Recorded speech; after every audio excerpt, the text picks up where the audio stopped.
me conformant aux vœux de l'article 98.3 de notre loi mère, je suis à la fois honoré et satisfait de pouvoir répondre à ce rendez-vous biannuel de la rentrée parlementaire pour présenter par devant ce parterre d'élus prestigieux le bilan des activités de mon gouvernement. Permettez-moi tout d'abord, en ce début d'année,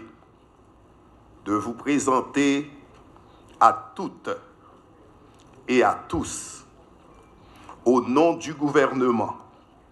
et en mon nom personnel, mes vœux les meilleurs de bonne et heureuse année 2017. Je souhaite qu'avec les perspectives de stabilité sociopolitique qui prennent forme suite à la publication des résultats définitifs des dernières élections, les filles et les fils de cette grande nation retrouveront ensemble les chemins de la concorde, de la fraternité, de la paix, de la justice et de la relance des activités économiques porteuses d'emploi et de développement au bénéfice de tout un chacun. L'année 2017, comme je le formule à l'endroit de tous mes compatriotes, doit être celle de notre rendez-vous définitif avec l'unité nationale et la démocratie. Nous ne devons pas le rater. Honorables parlementaires, Mesdames, Messieurs, parvenus à la tête du gouvernement de la République, dans une conjoncture politique d'exception, marquée par la discontinuité du processus électoral, une perte de confiance grandissante de nos concitoyens dans la capacité de nos institutions à s'élever à la hauteur de leurs missions respectives, et un ralentissement notable des activités économiques, je m'étais engagé, à travers ma déclaration de politique générale, à ne ménager aucun effort pour créer rapidement les conditions d'un environnement politique stable, propice à la poursuite du processus électoral initié au cours de l'année 2015 et à la satisfaction des besoins immédiats exprimés par la population. À cette situation complexe, aggravée par la persistance de l'insécurité publique et alimentaire, la dépréciation accélérée de notre monnaie nationale, la diminution du pouvoir d'achat de nos ménages, ainsi que la montée de la grogne populaire, faisant planer sur nos têtes des risques imminents d'explosion sociale, nous nous sommes résolus à mettre à contribution toutes les intelligences, toutes les énergies sur notre sol en vue de hisser nos institutions nationales à la hauteur de cette grande mission qu'il nous fallait accomplir avec les meilleurs résultats possibles. Dans ce dessein, j'ai engagé l'action gouvernementale devant traduire en actes les termes de l'accord du 5 février 2016 à partir de politiques bien définies en harmonie avec tous les secteurs du pouvoir. Et dans l'urgence, nous nous sommes proposés de maintenir le pays sur une trajectoire continue de croissance et de création d'emplois, de renforcer les actions visant l'organisation de l'État, telles la poursuite des réformes de l'État, de la modernisation de la fonction publique, de l'économie et de la gestion des finances publiques, en vue d'accroître les services et d'offrir de meilleures opportunités à la population, de renforcer les mesures de maintien de l'ordre et de la sécurité publique, de rétablir un climat de paix et d'apaisement social. De telles mesures paraissaient indispensables à la création d'un environnement politique et social favorable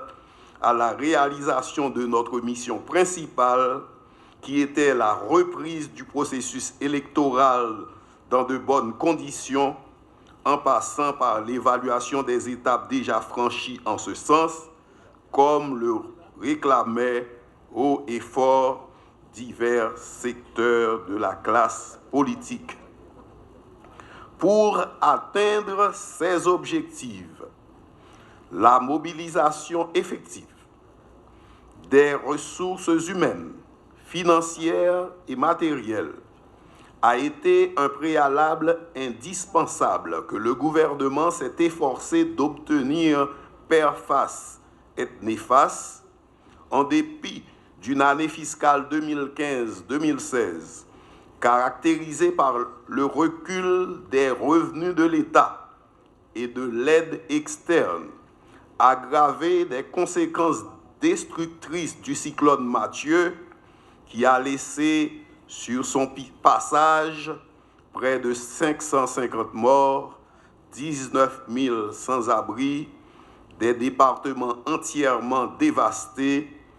et plus de 1,5 million de personnes en situation d'insécurité alimentaire. Le présent rendez-vous, honorables parlementaires, me donne l'occasion de vous présenter l'état des réalisations du gouvernement que je dirige sous la très haute impulsion du chef de l'État après 10 mois d'exercice et 7 mois après le dépôt de mon premier bilan du 2e lundi de juin par devant cette auguste assemblée. Depuis la mise en place de ce gouvernement, la situation de la sécurité dans le pays n'a pas cessé de s'améliorer. Et c'est cet effort soutenu et continu, investi dans les capacités de la police nationale d'Haïti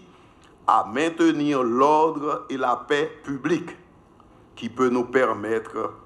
d'augurer des jours meilleurs pour notre pays. En effet, c'est grâce à cette paix retrouvée et surtout au regain de confiance de la population dans les capacités de l'État à relever les défis de la souveraineté nationale en finançant les élections du 20 novembre 2016 par nos propres moyens, que le gouvernement a pu assurer la continuité de l'État, rassurer tous les secteurs de la vie nationale et relancer des pratiques institutionnelles garantes d'une administration plus efficace. C'est aussi dans le sens de la continuité de l'État, de la stabilité politique et de l'avancement du peuple haïtien que le gouvernement a poursuivi certains programmes d'investissement propres à assurer la création d'emplois et à doter le pays d'équipements utiles. Et pour y arriver, il a mené une gestion rigoureuse et efficiente des finances publiques qui a concouru parfois au desserrement de la politique monétaire. Mais il nous faut ajouter que des mesures vigoureuses au niveau des recettes et des dépenses publiques ont été également prises en vue de maintenir la stabilité du cadre macroéconomique et financier du pays. Aussi, pleinement imbu de la nécessité d'instaurer un climat de confiance favorable à l'attraction et à l'implantation des investissements nationaux et étrangers, avons-nous déployé toute une stratégie à partir de laquelle se sont consolidées nos institutions républicaines, telles notre appareil judiciaire, la police nationale d'Haïti, chargée de veiller à la sécurité des vies, de garantir la libre jouissance des biens et parallèlement, des mesures ont été adoptées en vue de réduire les pesanteurs tant institutionnelles qu'économiques qui gênaient inutilement la dynamique d'envol de l'esprit d'initiative et d'entreprise. En vous exhortant à explorer en profondeur le bilan qui sera déposé ici, je me permets de signaler à l'attention de cette prestigieuse assemblée que tous les secteurs du gouvernement ont été mobilisés en vue de permettre à la population d'investir son vote en toute confiance lors des dernières élections. Le renforcement de l'état de droit, le maintien de la situation sécuritaire, la poursuite de la réforme des finances publiques, les efforts de renforcement d'un grand nombre d'entités de l'État sont autant d'actions entreprises dans le sens de la continuité de l'État et de l'indispensable nécessité de créer une atmosphère de paix et de confiance, capable d'inciter la population à remplir son devoir citoyen. De plus, les ministères ont, malgré la difficile conjoncture et leurs faibles moyens, ont tenu à consigner leurs actions dans le plan triennal d'investissement dans un souci de création d'emplois, de richesse dans l'économie et aussi d'apaisement social. Ainsi, une parfaite mutualisation des moyens et compétences des différents ministères a été mise en place pour poursuivre avec force notre mission qui était, comme il est connu de toutes et tous, de poursuivre et finaliser le processus électoral interrompu en 2015 en prenant des mesures capables de créer le climat nécessaire à cette fin. C'est dans ce contexte où tout était fin prêt pour la tenue des élections que nous avions été frappés par le cyclone Mathieu. À la détermination du gouvernement d'appuyer le CEP pour la tenue dans les meilleures conditions des joutes électorales prévues pour le 9 octobre 2016, s'est ajoutée l'obligation de faire face à l'urgence de nourrir et d'abriter des dizaines de milliers de sinistrés et de réhabiliter les infrastructures affectées. Le scrutin ayant été reporté pour les 20 novembre 2016 et 29 janvier 2017, il nous fallait en priorité voler au secours de nos compatriotes victimes et de leur offrir une opportunité de se reconstruire un avenir dans la dignité et parallèlement réhabiliter ou rendre disponible bon nombre d'infrastructures essentielles à l'organisation des élections affectées par le passage du cyclone. Les évaluations produites par le ministère de l'Environnement après le passage du cyclone Mathieu dans les départements de Nip, Sud, Sud-Est, Nord-Ouest, Ouest et Grand-Anse ont révélé que 4 366 hectares d'aires protégées et 112 734 hectares de systèmes agroforestiers ont été sévèrement endommagés. Selon le ministère de l'Éducation nationale et de la formation professionnelle, 916 écoles ont été endommagées lors du passage de Mathieu, dont 549 écoles nationales. Les évaluations conduites par le ministère des Travaux publics, Transports et Communications font état de la situation suivante des infrastructures affectées: 350 km de route dans le sud, 296 km dans la Grande-Anse, 60 systèmes ruraux d'eau potable inutilisables dans les départements de la Grand'Anse et surtout du Sud, 40 réseaux d'électricité hors d'usage, plongeant dans le noir 31 258 connexions, 4 ports détruits et 7 rendus inopérants, 70 000 personnes privées de l'accès à l'eau potable. Selon le ministère de l'Intérieur et des collectivités territoriales, le bilan s'élève à 546 morts et 128 disparus. La même source confirme que plus de 2,1 millions de personnes sont affectées par le passage de l'ouragan, dont 1,4 million ont eu un besoin urgent d'assistance humanitaire. Les équipements détruits sont bâtiments administratifs 49, bâtiments sanitaires 20, résidences, églises, et à la date du 7 décembre, près de 19 personnes étaient encore logées dans 340 abris au niveau de 16 communes, 7 dans le département du Sud et 9 dans le département de la Grand'Anse. Cette catastrophe qui a causé la disparition de 546 de nos concitoyens,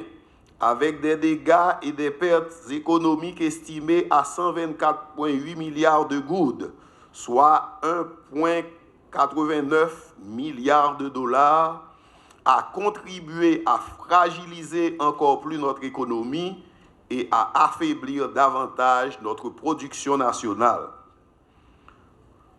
Pour faire face à ce défi énorme, c'est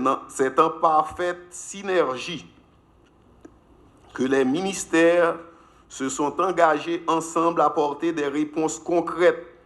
aux attentes des populations. Le ministère de la Défense, avec son corps de génie, pour les premières réponses et particulièrement les soins médicaux, le nettoyage et la réparation des routes en terre battue. Le ministère des Travaux publics, Transports et Communications, dont les interventions ont permis de rétablir la communication entre les communes à travers des réseaux routiers, et également faciliter le transport de l'aide aux sinistrés. Le ministère de la Santé publique et de la population dans la lutte contre le choléra et aux épidémies post-cycloniques. Le ministère de l'Environnement, celui des Travaux publics, Transports et Communications, dans les travaux à haute intensité de main-d'œuvre dans les 10 communes des départements les plus touchés par l'ouragan, de concert avec les collectivités territoriales. Ces interventions portent sur le traitement des ravines et la reconstruction de systèmes agroforestiers. Le ministère de l'Agriculture, des Ressources naturelles et du Développement rural qui a opérationnalisé un plan de réponse visant à garantir 3 prochaines campagnes agricoles en rendant fonctionnelles les infrastructures de production et de communication, systèmes irrigués et pistes rurales. Le ministère de l'Éducation nationale pour la reconstruction et la remise en état des infrastructures scolaires détruites ou endommagées. Enfin, dans le même objectif, le gouvernement a coordonné des actions supplémentaires avec certains partenaires techniques et financiers qui nous ont soutenus dans ces moments difficiles. Le résultat de cette coordination a permis la distribution de l'aide alimentaire à 1,1 million de personnes. En outre, le gouvernement a négocié avec d'autres partenaires la réallocation de certains fonds et leur réaffectation aux départements du Sud, Grand'Anse et Sud-Est afin de répondre principalement à la revalorisation du potentiel agricole et à la réalisation de certains travaux d'infrastructure. Ces diverses actions d'intervention urgente ont nécessité des débours d'environ 1,3 milliard de gouttes du Trésor public,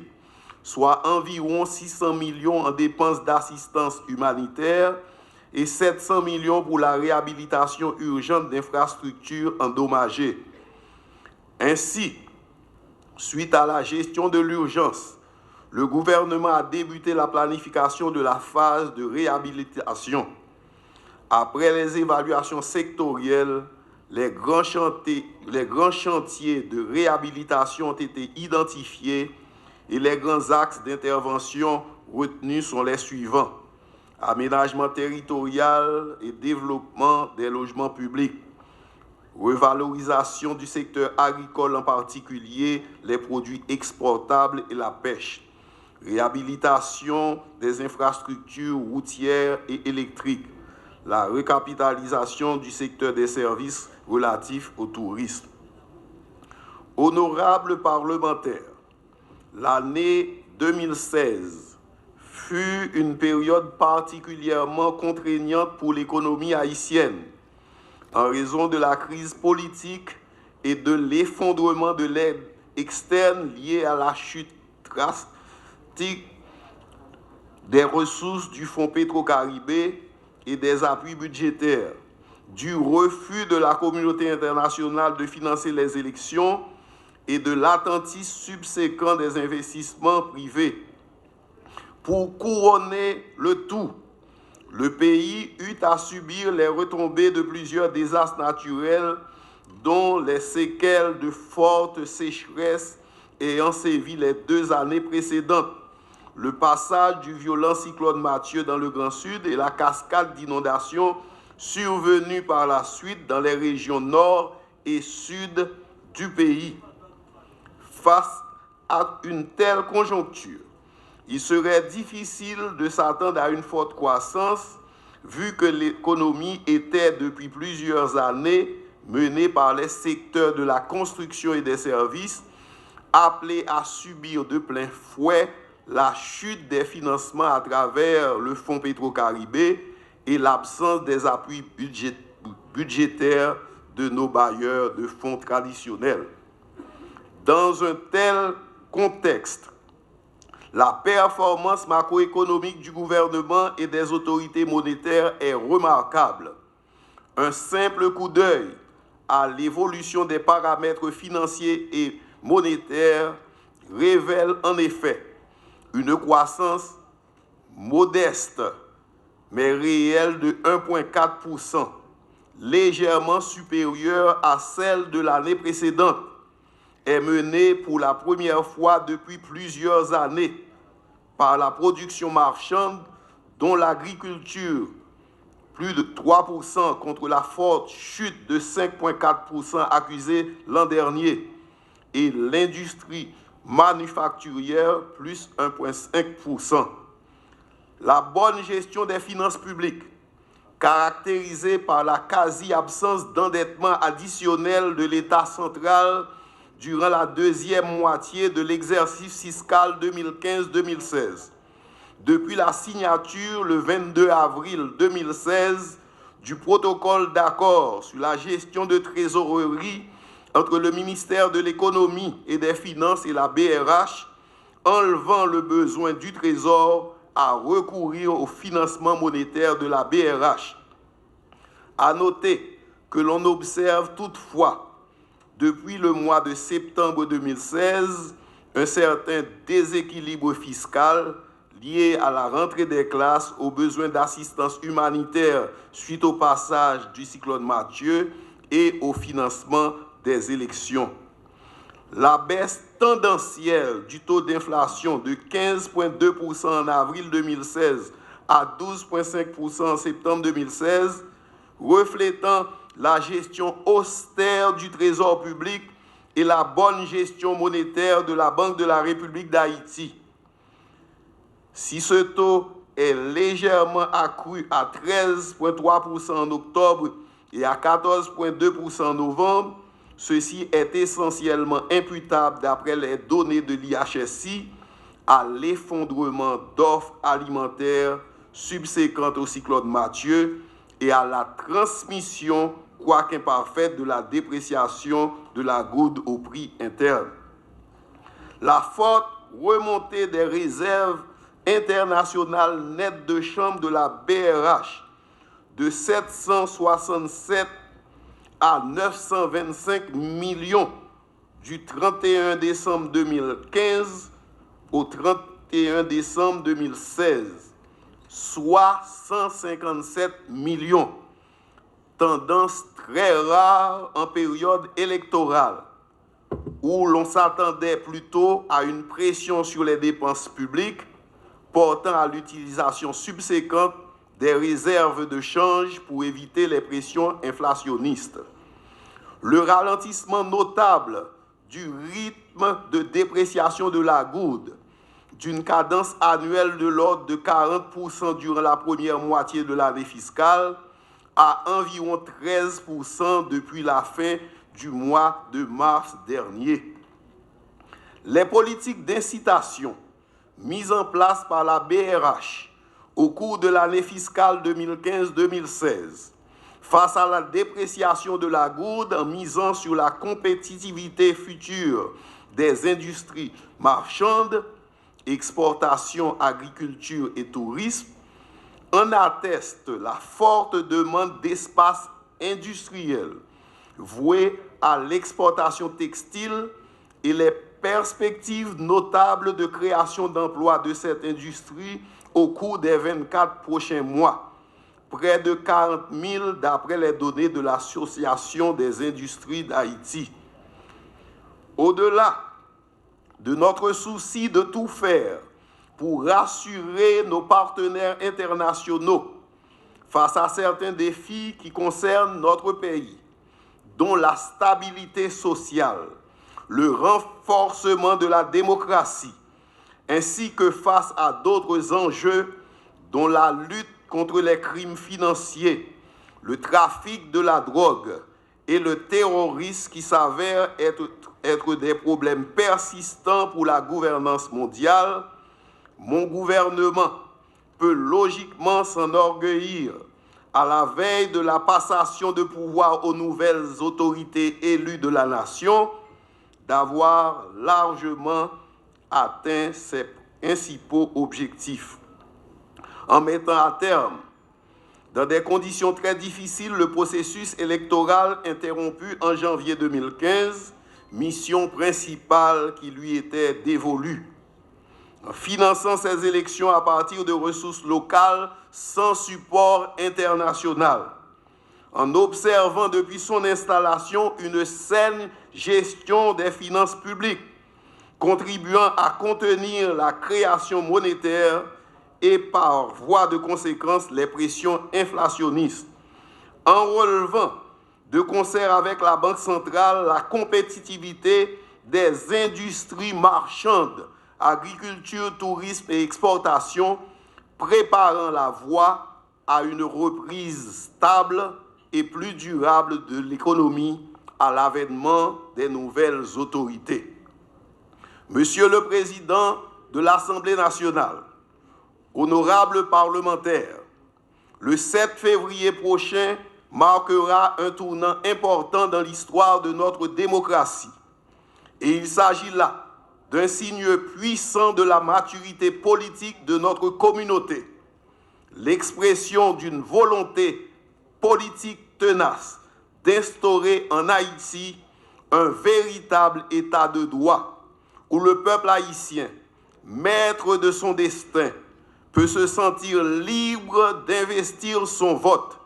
sans contrainte pour porter au pouvoir les leaders qui répondent au mieux à ses aspirations. Ce qui doit compter aujourd'hui en priorité pour nous tous, c'est l'avenir de notre pays. C'est notre unité et notre solidarité en tant que peuple qui garantiront notre réussite. C'est dans la concertation agissante entre l'exécutif et le législatif que notre pays pourra prendre son élan pour émerger et s'affirmer comme l'une des grandes démocraties du monde. Alors, œuvrons ensemble et jurons de nous tenir fermes, soudés l'un à l'autre, quoi qu'il arrive, en faisant à nos enfants, aux générations à venir, la promesse d'une Haïti meilleure. Que Dieu continue à répandre sa bénédiction sur cette grande nation. Bonne et heureuse année 2017 à toutes et à tous. Vive Haïti, Je vous remercie. Monsieur le Premier ministre. Monsieur le Premier ministre, il faut faire le dépôt. Ok.